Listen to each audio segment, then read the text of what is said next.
I was pregnant with my second child, and I was having, like, symptoms of pregnancy, which I thought were symptoms of pregnancy, but I was just like throwing up. I lost like 40 pounds in like less than a week.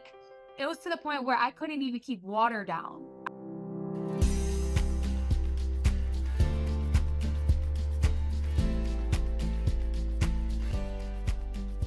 My mom came in and she's like, you guys got to look closer, because there's no woman who's almost 200 pounds that went to 160, because I was losing rapid weight. And they finally did like the endoscope, and they did come back that I had stage 3 stomach cancer. I'm like, oh my God, what's going to happen to the baby? Because now they're talking about now I have to do chemotherapy. So I'm like, chemo while pregnant? Like, is that even possible? I never heard of that. It was just so many emotions going through my head, because I'm like, what is going to happen? Not just me, but what's going to happen with my unborn child?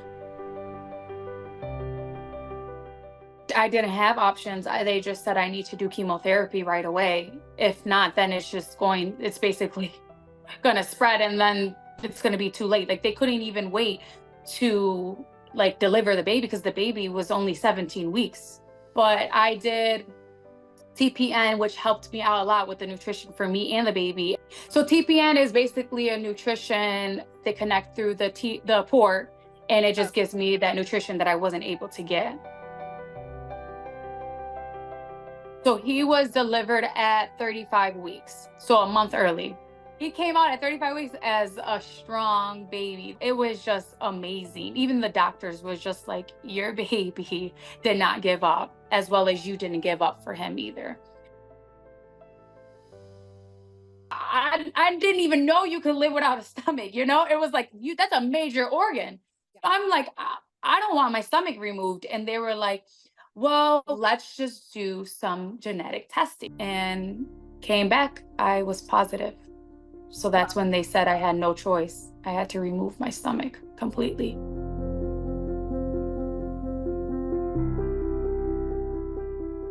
They did the scans every 4 months. Literally 1 week after my scan, I woke up with a pain in my right side.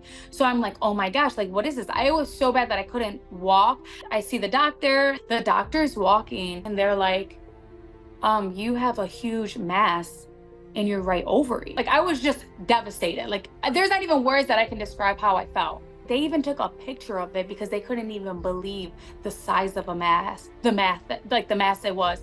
They had 4 hands, and it covered 4 hands. That's how big the mass was.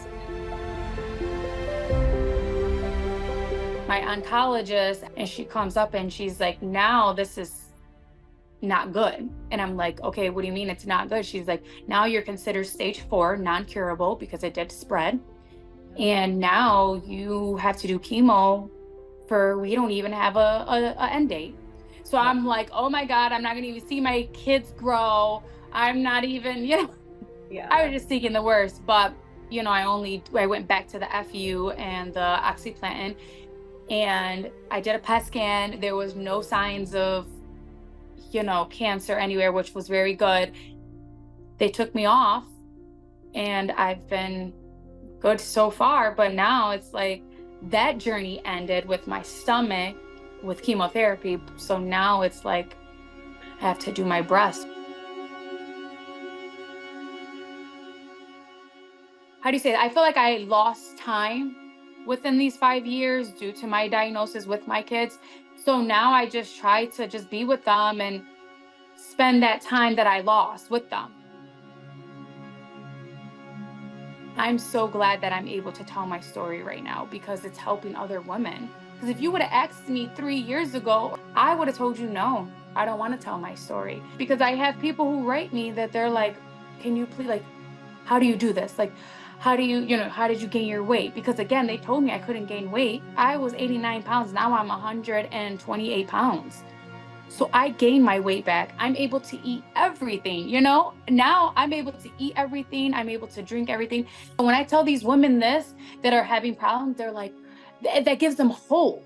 And that, like, it gets me so emotional, because it's like, I'm so glad that these women are able to look up to me and to have that courage to sit here and have that hope.